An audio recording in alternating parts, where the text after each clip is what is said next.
दिया।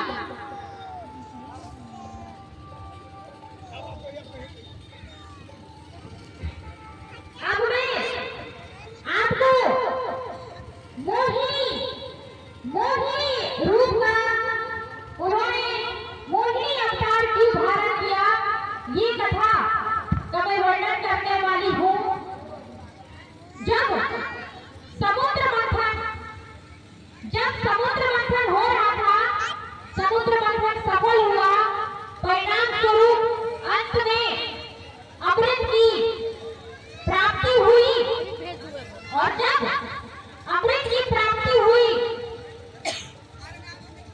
अमृत एक कलश में था, तो असुरों की ओर से एक दैत्य जिसका नाम था स्वरभागु, उसने अमृत कलश चुरा लिया, लेकर वो वहां से भाग गया।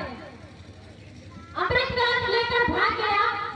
फिर दैत्यगण अपने दरबार में आ गए। समुद्र मंथन देवताओं के लिए अमृत प्राप्ति करने के लिए किया गया था कि देवताओं के पास कोई ऐसी शक्ति नहीं थी, वो शक्तिहीन हो रहे थे। इसलिए समुद्र मंथन का सुझाव भगवान श्री विष्णु ने देवराज इंद्र को दिया था।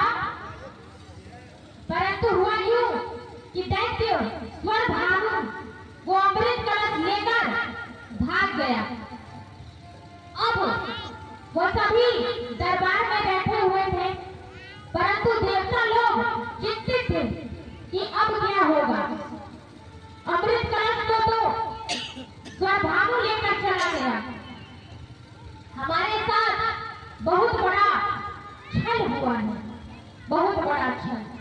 फिर सभी देवता एक बार फिर लक्ष्मीपति के पास गए, भगवान श्री विष्णु के पास गए और कहा, प्रभु फिर से हमारी रक्षा कीजिए। अमृत कलश लेकर दैत्य भाग गए। अब हम क्या करें? हम तो फिर से समुद्र मंथन करने और ना करने का कोई लाभ ही नहीं मिला हमें।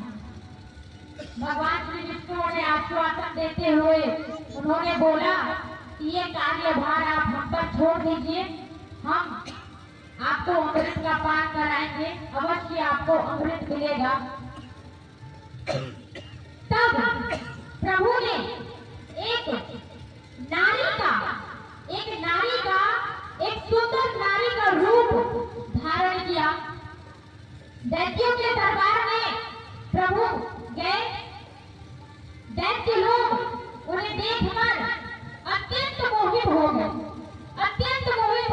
वो प्रभु पर आसक्त हो गए। आखिरकार प्रभु ने इतना सुंदर रूप को धारण किया था। भगवान श्री विष्णु ने मोहिनी रूप धारण किया।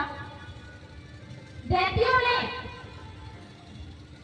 कहा, हे सुंदरी, तुम्हारे यहाँ आने का प्रयोजन क्या है? भगवान श्री विष्णु ने कहा कि मैंने सुना है कि आपके गुरु के पास संजीवनी मंत्र और अब आपके पास अमृत कलश है और आप इतने शक्तिशाली हो गए हैं, तो शक्तिशालियों के समक्ष कौन सिर नहीं झुकाता। तो मैं आपको अमृत प्राप्ति के शुभ अवसर पर बधाई देने चली है। बधाई हो दैत्यराज, आपको अमृत की प्राप्ति होगी। दैत्यराज कालकेतु ने कहा, हे सुंदरी, यदि तुम हम सभी को इस अमृत का पान कराओ स्वयं अपने हाथों से, तो इस अमृत का स्वाद और बढ़ जाएगा। तो भगवान श्री विष्णु ने कहा, अवश्य, क्यों नहीं। भगवान श्री विष्णु ने सभी दैत्यों को उनसे कहा कि अब तो आप श्रेष्ठ हैं, इतने शक्तिशाली हो गए हैं, परंतु ये दरबार अभी सूनी लग रही है। तो दैत्यराज ने कहा, क्यों?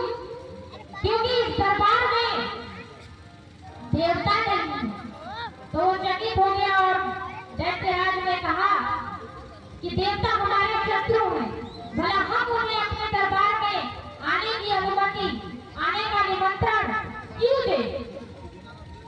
तो भगवान श्री विष्णु ने कहा कि दैत्यराज, छोटों को भुला देना भी छोटापन है। आप विजयी हैं, शक्तिशाली हैं, महान हैं, बड़े हैं, तो छोटों को भुलाइए नहीं, क्योंकि छोटों को भुला देना भी छोटापन है। तो दैत्यराज मान गए और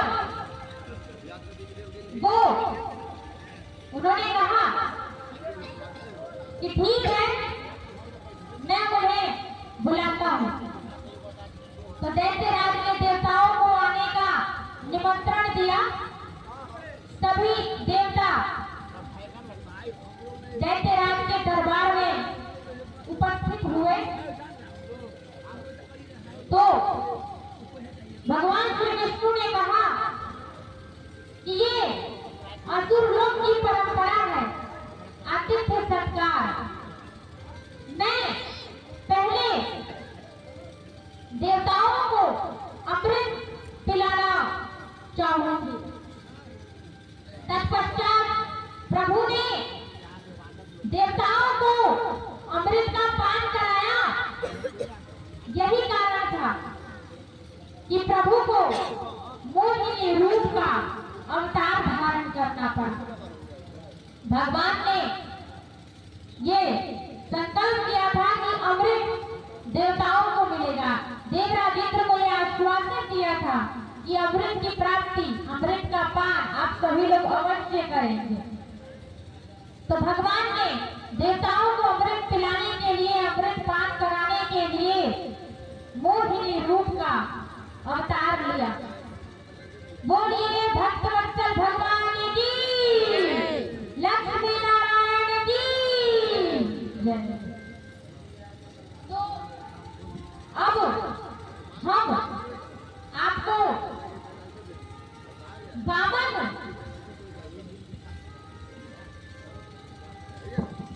वामन अवतार की कथा सुनाएंगे।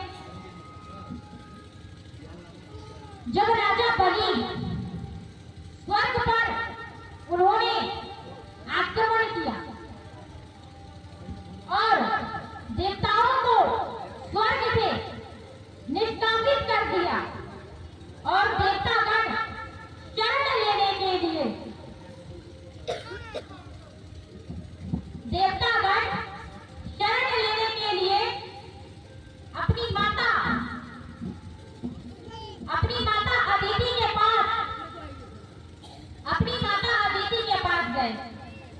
माता अदिति देवताओं के कष्ट को देखकर, उन्हें इस प्रकार हताश देखकर उन्होंने अपने घर में अपने पुत्रों को आश्रय दिया।